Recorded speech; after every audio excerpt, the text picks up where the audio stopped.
C'est pas le même public. Mais c'est... Bonjour à tous. Bonjour à toutes. Le test aujourd'hui, vous le savez, hein, ça y est, enfin, c'est le Callaway Elite. Avec un Y. Avec un Y, exact. Le dernier né, donc, de chez Callaway. Modèle 2025, évidemment, que nous allons tester immédiatement. Nous sommes sur le modèle standard.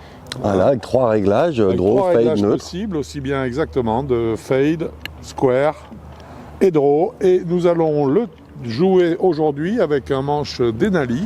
Oui. Hein, le dernier né de chez Project X. Et nous le testons, tes yeux qui sont meilleurs que les miens vont le dire. En 50 grammes en 5.5, donc régular. Régular, 50 grammes. Voilà. Eh bien voilà, il ne nous reste plus qu'à le tester et à vous dire dans les secondes et les minutes surtout qui viennent, tout ce que nous en pensons.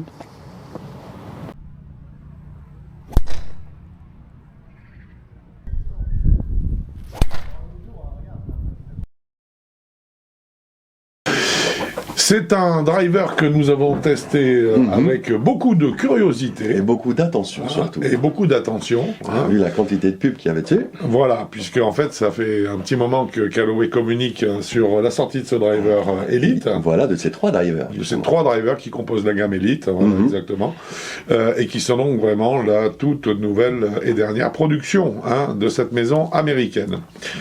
Ce driver, nous l'avons testé donc dans le mode standard. C'est le driver standard. Nous l'avons testé en 10 degrés 5. Voilà, en 10 degrés 5. À savoir qu'il existe aussi en 9 degrés et en 12 degrés, mais le 12 degrés que pour les droitiers. Ah, pas de chance pour nos amis gauchers. Exactement.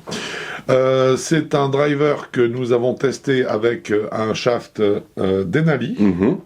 Donc que vous voyez apparaître derrière nous en incrustation, et on va tout de suite commencer par un petit peu d'architecture pour vous décrire un petit peu ce driver. Voilà, tout ce qu'on peut en avoir comme caractéristique. Voilà. Alors il manque des informations qui ne sont simplement pas à notre disposition. On a beau chercher, demander à tout le monde dans le métier, personne n'était capable sur de Internet. Donner, voilà, et puis bien sûr toute la fouille sur Internet n'a pas donné les éléments nécessaires, notamment concernant d'ailleurs le matériau composant la face de club. Toujours est-il que ce club possède une courbonne en carbone thermoforgée, alors de qualité spatiale. Voilà. Donc un peu plus près des étoiles. Et que la nouvelle face est donc une face qui s'appelle la face AI10X, permet 10 fois plus de points de contrôle que l'AI SmartFace, qui était la face de club que l'on retrouvait sur les modèles précédents. Point de contrôle, ça a un peu été changé avant. Oui, avant ça s'appelait Sweet Spot, je crois. Et donc je pense qu'il y a beaucoup de gens qui ont dû dire Sweet Spot, plusieurs Sweet Spot, non. Bon, j'ai écrit un article là-dessus, donc tu fais partie. Je pense que ça a été relayé en fait, parce que je dois pas être le seul à avoir noté ça. On ne peut pas parler de multiples Sweet Spots, donc cette fois-ci on a des points de contrôle. Je trouve que le terme est plus approprié. Donc tout ça bien sûr pour une dispersion réduite et une vitesse de démarrage de la balle plus importante.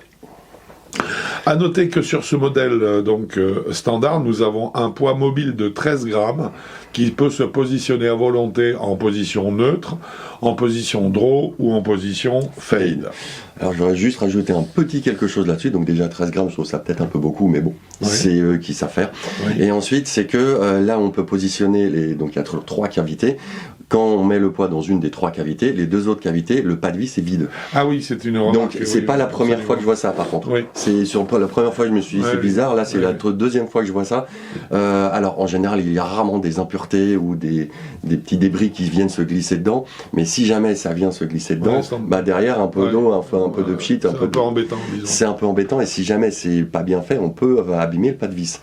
C'est dommage qu'il n'y ait pas juste une petite vis soit en plastique ou un petit quelque chose.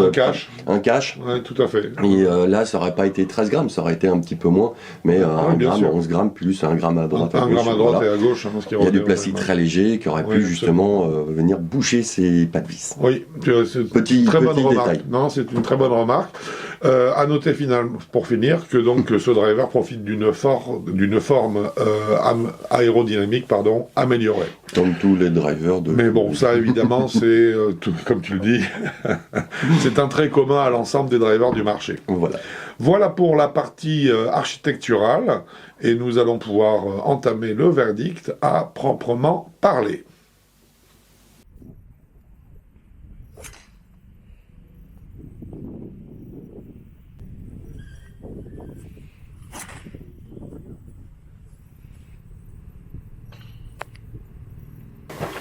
Nous commençons par la qualité des matériaux et l'innovation.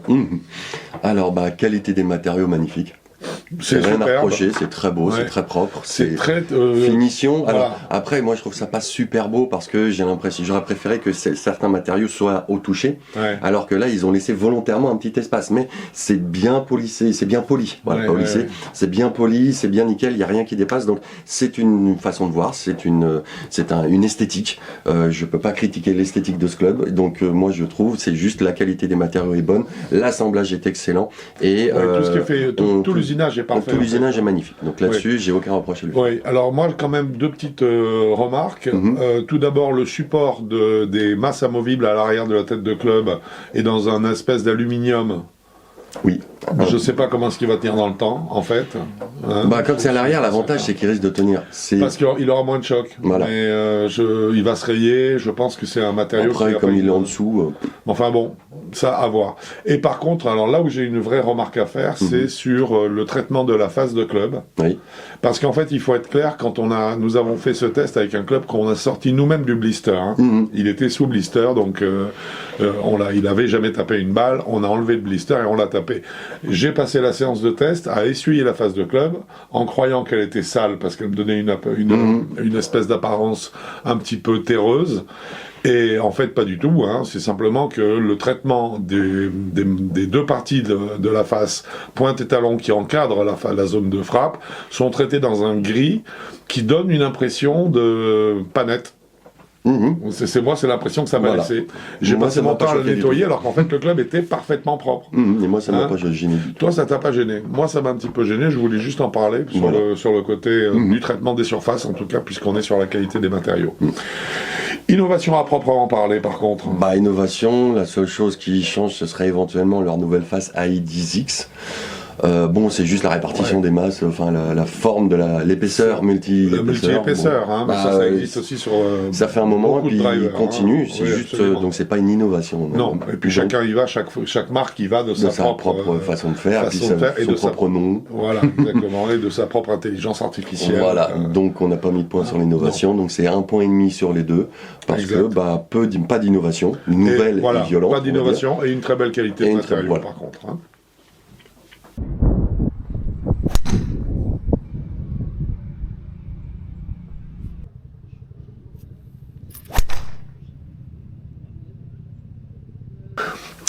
Qualité statique maintenant. Qualité statique magnifique. Ouais, rien à dire. La balle sur le pied avant, sur le talon du pied avant, et puis un repose sur la semelle, parfait, à plat, et puis comme on fait d'habitude, on met sur la pointe, il se pose, ça jongle un petit peu, mais ça c'est normal. De toute façon après quand il est posé, il bouge plus. La face de club ne bouge plus quand on monte ou quand on baisse le Très bien, avec une impression de face de club qui est square. Donc là-dessus aucun problème. Félicitations Callaway, ils prennent les 2 points, donc les 2 points avec grande facilité et grand mérite. On aurait été déçus qu'ils ne les prennent pas.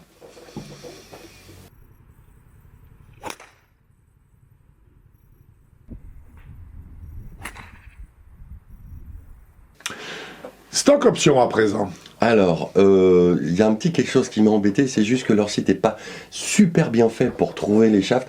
Alors, j'ai trouvé les shafts facilement, mais après, pour tous les compter, c'était un peu pénible. Donc, j'ai réussi à compter les grippes, ça c'était pas trop difficile, 18. Bon, 18 ça va. Voilà, et ils en ont en surcoût, bien sûr, évidemment. Là on parle bien des sans surcoût. Voilà. J'ai pas lu de plus 14 euros, plus 12 euros, plus machin. Voilà. Et pour les chats, je m'en suis arrêté à 20. Parce qu'il y avait 7 ou 8 marques au total, je crois, différentes, et il y avait tout un listing. On s'arrête à 4 normalement, voilà, on est large. Voilà, félicitations, donc, bravo Callaway, ça c'est vraiment très généreux et très appréciable parce que ça veut dire que chacun va trouver la chaussure à son pied ou le shaft qu'il faut, absolument. Et donc, alors là justement on le disait, nous pour le test nous l'avons testé avec le shaft à mon avis qui sera le shaft mis en avant. Mis en avant par Callaway. C'est un manche, il faut le savoir, qui a beaucoup de tenue. C'est un shaft qui n'a pas beaucoup de whip vers le bas. Les points de flexion sont plutôt très hauts. En bas. Les points de flexion sont plutôt hauts, donc ça donne beaucoup d'uniformité au club, ce qui pour un drive est parfait. Voilà. Donc d'où le succès de ce shaft d'ailleurs chez l'ensemble des fabricants cette année. Voilà, c'est pour ça qu'ils ont pris donc 2 sur 2 pour cette quantité de shaft et cette quantité de grip, et puis aussi pour la qualité des shafts, parce que là toutes les marques s'y mettent. On commence à en mettre beaucoup. Absolument. Et des félicitations. Bons shafts. Merci.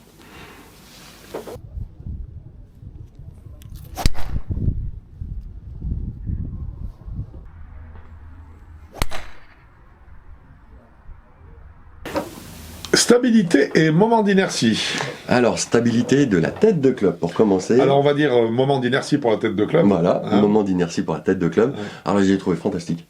C'est très très bien parce que on a beau décentrer, être dans les deux parties talon-pointe, puisque il y a, quand on regarde la face de club, il y a la partie centrale, et puis il y a des petits dessins qui est sans dessin, et talon-pointe avec léger dessin. On a beau taper là où c'est légèrement dessiné, talon ou pointe, ça vibre. Faut vraiment être violent pour que ça vibre une fois, pour qu'on se dise là j'ai décentré. Oui, mais de beaucoup là, de très ça a été violent. Surtout qu'on a en fait une impression de masse quand même. Il est assez lourd et donc forcément cette masse ça incite à sentir, à ne pas sentir justement de tremblement, on va dire, de la tête de club à l'impact. Je suis d'accord. Qu'il y a du poids dans la balle et que de toute façon ça bougera pas, qu'elle soit prise un peu pointe, un peu talon, ça va pas bouger. Moi je suis parfaitement d'accord avec ça. C'était vraiment impressionnant. Alors par contre, le chapitre c'est stabilité et moment d'inertie. Stabilité, c'est davantage la stabilité de la canne dans l'espace. Et là par contre, moi je suis pas tout à fait satisfait. Moi non plus. Parce qu'en fait, j'ai eu l'impression, alors peut-être du fait de ce ressenti d'une tête un petit peu massive, un peu lourde, j'ai ressenti, bien que le shaft, donc on en a parlé, soit un Denali, un shaft qui a beaucoup de consistance, j'ai ressenti qu'il y a une espèce de flottement au niveau du placement de la tête de club, comme si le shaft guidonnait un petit peu, je dirais, pendant le swing. Et ça, par contre, ça m'a pas beaucoup plu. Non, ça se sentait un petit peu, c'est surtout au début de l'accélération où on commence vraiment à prendre de la vitesse, et à partir de là, il se remet en place après. Oui, il fait le travail. Mais il y a une sensation, c'est une sensation. Mais il y a une sensation de flottement à un moment où on sait plus vraiment, on sent moins en tout cas l'alignement shaft tête de club comme il est idéalement, comme on le ressent en tout cas idéalement. Tout à fait d'accord. Donc sur ce chapitre, nous avons décidé de lui attribuer 1,5 point sur les deux possibles du fait donc de ce manque de stabilité léger. Et donc éventuellement de ce aussi point de flexion un peu haut sur le shaft Denali. Exact, de ce point de flexion un petit peu haut peut-être, mais je pense qu'ils auraient dû contrer quand même. La consistance du shaft aurait dû contrer le point de la tête de club. Je suis assez étonné. 1,5 point donc.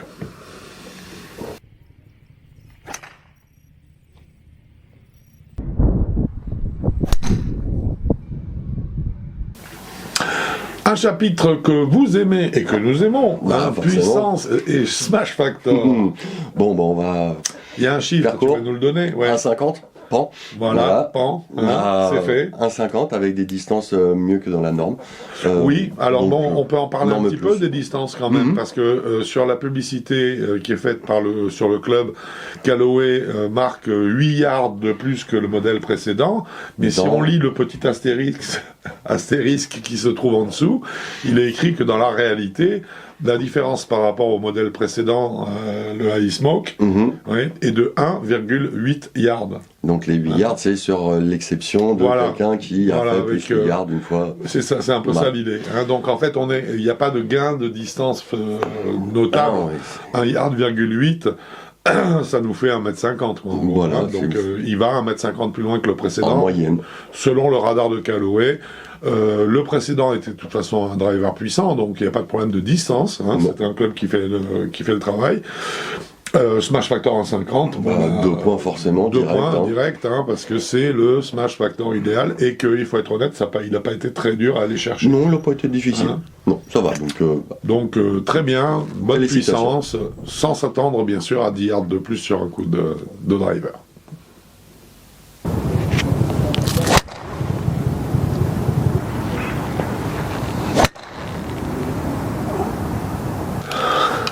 Parlons backspin. Après ça. Backspin, on va donner le chiffre tout de suite. 2400. Tour minute. Donc c'est pas un low spin, on est bien d'accord, c'est leur standard limite dans le max, parce que dans les 3 modèles il y a le normal, qui est avec les 3 réglages, il y a le X qui est l'anti-slice et le triple diamond. Triple diamond, qui est le low spin, voilà. Et donc celui-là, là déjà le normal, il prend entre guillemets, il ne met que 2400 tours minute de backspin à la balle. Alors, écoute, c'est fantastique, parce que la norme est à 2005 sur le tour, sur PGA Tour.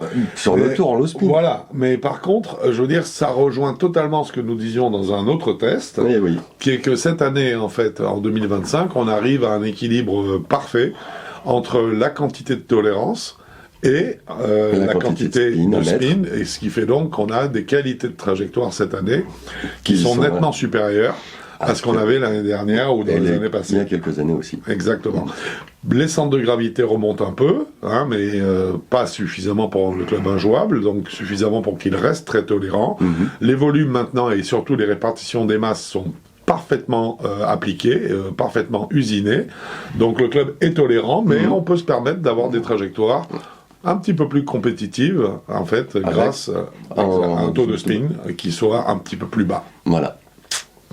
Donc là-dessus, forcément, il a pris 2 points et avec beaucoup de bonheur là-dessus. Absolument. Parce que c'est bien largement mérité. Bravo.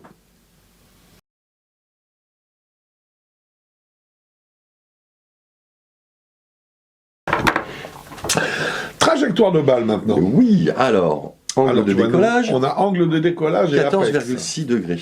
Pour un 10 degrés et demi, c'est propre, c'est normal, c'est très bien. Et un apex à 25,8 degrés avec une température... 25,8 mètres. Oh, pardon. Et il faisait frais. Oui, on était proche de zéro. Mais au moins il y avait le soleil, ça c'était cool. Oui, ça c'était plus agréable pour nous, ça. Enfin, surtout. Donc on peut augmenter de 2-3 mètres 3 mètres facile, donc je pense que l'Apex il doit être à 28-29. Je pense aussi, donc ce serait absolument logique. 29 mètres, on est exactement là où il faut. Donc moi, ce que j'ai adoré, en tout cas, c'est le début des trajectoires. Ça, c'est un lance-missile dès le départ. On voit la trajectoire de balle partir. C'est pas, elle part vers le ciel, elle part vers l'avant, un peu vers le haut, mais elle part essentiellement vers l'avant. Je l'ai trouvé. Le début de trajectoire, est parfait. Mais par contre, moi, je suis un petit peu plus critique sur la fin de trajectoire. Je trouve que la balle part bien, mais ensuite elle prend une trajectoire plus ovoïde, plus c'est comme si elle avait un petit peu de ballooning en fin de course. Comme si elle avait plus d'énergie pour continuer à voler malgré la descente. Ouais, c'est comme ça. si elle pouvait plus planer. C'est ça, elle peut plus planer. Elle arrive en haut, puis d'un seul coup, là, on se dit, jou, voilà. Donc, on a alterné le type de balle en plus. Oui, on a joué plusieurs styles de balles. On a eu systématiquement, on a pu vérifier ce phénomène. Donc ça, je trouve que c'est pas... C'est dommage, parce que c'est ce côté de planement qu'on a sur beaucoup de drivers. Quand la balle descend, ça veut quand même dire éventuellement gain de distance. Elle gagne de la distance. Non seulement elle gagne de la distance, mais quand elle va toucher, percuter le sol, elle ne sera pas à la verticale, elle sera encore... Absolument, voilà, donc dès qu'il va faire un petit peu beau et que les terrains sont moins gorgés d'eau, tout de suite, ça risque de rouler beaucoup plus. On est bien d'accord. Voilà, donc il y a un petit bémol. Il y a un petit bémol, donc on n'a pas enlevé grand-chose, mais on a quand même enlevé un demi-point. Voilà, donc ça fait 1,5 point sur les deux, juste à cause de ce manque de planement, de capacité de planer. Malgré un début de trajectoire parfait. Qui est vraiment magnifique, ça, absolument. Clairement.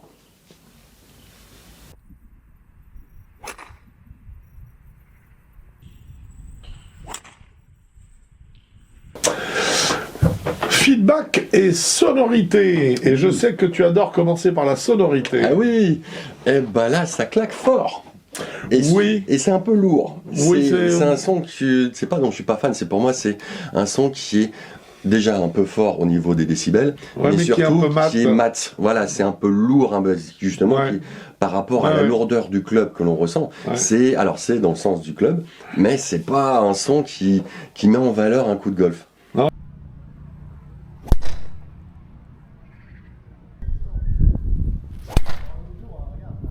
Je suis d'accord. Voilà, je donc là-dessus, pas valorisant. Pas valorisant, donc je suis pas un grand fan. Ça claque, c'est tout, mais comme tu l'as dit, c'est sourd. Ouais, c'est un peu sourd et ça ne. Bah, je vais pas répéter ce que tu viens de dire, hein, c'est tout à fait juste. Hein, c'est-à-dire qu'en fait, ça ne donne pas une impression, une sensation de respiration du club, une impression aérienne. Je veux dire, c'est un peu besogneux, voilà, quelque part. Pour la sonorité, c'est ce qu'on a à dire. Et maintenant, par contre, j'aimerais qu'on parle de feedback. Oui. Alors, feedback, c'est pas difficile pour moi. Il y avait 3 zones. Ouais. Il y avait la zone centrale et puis les zones dessinées à côté. Ouais. Quand on tapait dans la zone centrale, on savait pas où on avait tapé dedans, mais on savait qu'on était au milieu. Et là, justement, la sonorité n'aidait pas. Hein. Ah non, pas du tout. Au moins, sonorité avec leurs multiples épaisseurs, là, au moins, la sonorité est tout le temps la même. Donc on n'est jamais déçu, mais il n'y a pas le côté pédagogique. Mais et derrière, à la limite, moi ça m'arrange parce que je suis vraiment dans le sens où quand je ressens quelque chose et le son est différent, ça me plaît pas du tout. Ah non. Donc au moins le son est homogène. Qui sont données. Au moins le son est homogène, donc je vais essayer de me ressentir sur mon feedback. Et là, vers le talon, je le sais. Au milieu, quelque part au milieu, là où il n'y a pas de dessin, je sais que c'est là-dedans. Et la pointe, pareil.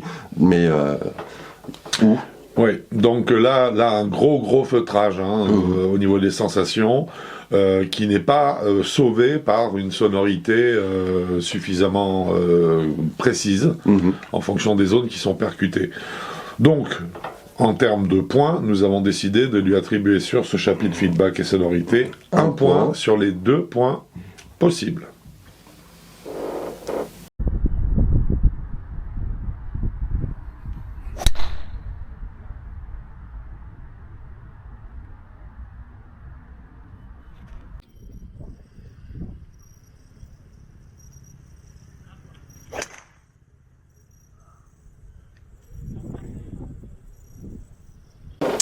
Sensation maintenant, c'est notre chapitre préféré, c'est celui où on s'exprime, on dit en fait ce qu'on a ressenti sur la canne d'une façon générale.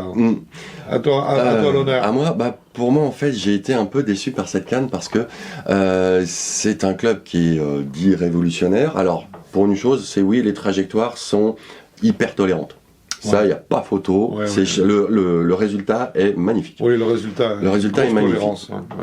Par contre, pouvoir manipuler le club, rien du tout, parce qu'il y a un poids qui nous emmène, on perd un peu le club au début de la descente, et puis derrière, même s'il revient, et là on sent la canne s'aligner lors de la traversée de la balle de la suite du swing, mais on se dit, j'ai été emmené, j'ai swingé en force, ou de force, pas en force. J'ai swingé de force parce que le club m'a imposé son rythme, et il m'a imposé sa façon de faire à cause de cette masse. De cette masse, oui. Voilà, et c'est au début, je trouvais ça hyper génial parce que je me suis dit, tiens, je m'échauffe et tout, donc j'ai besoin, et puis d'un seul coup, je me dis, tiens, on va essayer de jouer un peu au golf, et là, non. Non, c'est là, non, tu vas pas jouer au golf, tu vas faire ce que je te dis, et puis c'est tout. Donc, pourquoi et puis pas. Je vais pas te donner un bouquet, un feu d'artifice, un bouquet de fleurs à l'impact, parce que de toute façon, je vais te donner un impact feutré que tu vas avoir du mal à définir. Voilà. Moi, j'ai été déçu par ce club parce que je m'attendais vraiment, surtout de la part de Callaway, je m'attendais, comme c'est un nouveau nom, il y a une nouvelle appellation. Oui, c'est le premier avec le Y, c'est pas voilà. C'est le premier de cette gamme Elite qui, je suppose, va durer plusieurs modèles, pendant plusieurs modèles, qui va être décliné en tout cas au fil des années. Je m'attendais à quelque chose qui soit vraiment, qui amène un plus. Et en fait, là, j'ai été déçu parce que j'ai trouvé qu'il y avait des petites fautes. Je reviens sur le traitement de la phase de club. J'ai trouvé que c'était une faute. Ah, ça, oui. Oui, mais parce que moi, ça me gêne. Ça me gêne vraiment. J'adore. Moi, j'aime que le club soit nickel. Il est propre. Il faut pas que j'ai l'impression qu'il y a un brin d'herbe dessus quand je vais taper la balle, même si ça gêne pas du tout, ça change pas le résultat. Mais c'est comme ça. C'est ma façon de jouer. Donc petite faute à ce niveau-là. La masse un petit peu trop importante de la tête de club. Le manche qui pourtant est un super shaft. Le Denali c'est un super shaft. Bon shaft. Qui quand même me donne une impression de gondole dans leur descente, pas terrible. Et puis alors, après, le feedback, je sens trop de poids, et au moment de l'impact, je sens pas grand-chose, quoi. et que je la prenne un peu pointe, un peu talon, j'ai l'impression de l'avoir prise de la même façon. Donc, je veux dire, j'ai été quand même déçu par ce club, oui. Bah, moi, j'ai été déçu parce qu'il aurait pu apporter plein de choses, mais par contre, en fait, je pense que le cahier des charges a été respecté uniquement au niveau un peu de la trajectoire, surtout le début, et puis au niveau de la tolérance, parce que là, on peut pas nier que la tolérance, est quand même extraordinaire. Mais alors après, comme je l'ai dit, c'est jouer au golf. Avec ce club-là, bof, c'est vraiment, on se fait emmener par le poids du club dans son swing. Moi, ce que je pense, c'est qu'en gardant le même, je dirais, package technique, au fil des itérations qui vont sortir, Callaway va l'améliorer et en faire un super club. Il y a des chances, ils ont de la place pour ça. Ils ont absolument, ils ont en plus des bonnes formules, et notamment leur moment d'inertie est excellent. Le club résiste très bien au coup des centrés et tout, mais là, on est sur, pour moi, c'est plutôt un peu une ébauche, sur ce que ça peut être en tout cas. Et du coup, en tout cas, après s'être consulté, toi et moi, longuement sur l'affaire, nous avons décidé de l'attribuer 2 points sur les 4, sur les 4 toutes les points raisons possibles. que nous avons évoquées depuis tout à l'heure. Exact.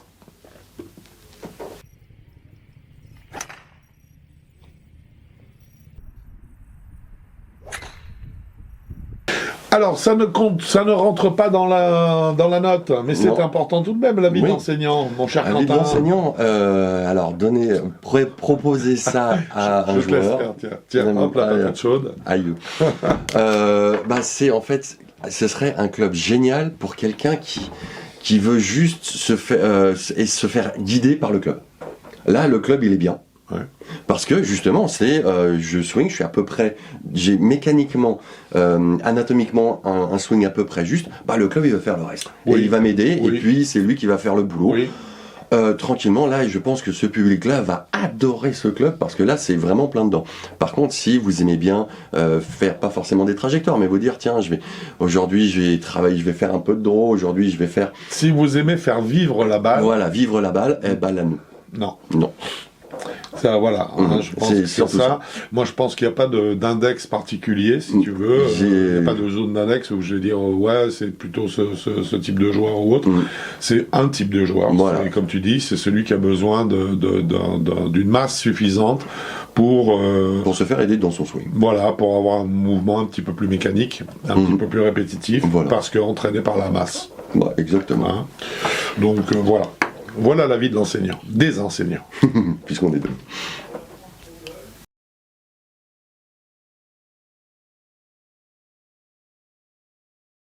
Bien, Quentin, ça y est. Oui. Nous arrivons au terme de ce test. Alors, il ne nous reste plus que l'essentiel. Voilà, faire notre gamme prix. Donc là, déjà, une addition. Une addition 15,5 sur 20. Eh oui, c'est une déception. Franchement, c'est une déception. Et on a beau essayer de chercher. Tourner pour lui trouver plus de qualité, pour le noter plus haut, ça nous ferait plaisir, mais non. La gamme de joueurs 18-36, mais toujours dans la gamme de joueurs qu'on a donnée dans l'avis de l'enseignant. Dans l'avis de l'enseignant, exactement. Donc 18-36, on est d'accord. Pour ce modèle-là, on est bien en train de parler du standard, attention. Nous n'avons pas encore testé les autres et on espère avoir une bonne surprise. Et quel est le prix de l'engin ? Le prix de l'engin est de 649 €.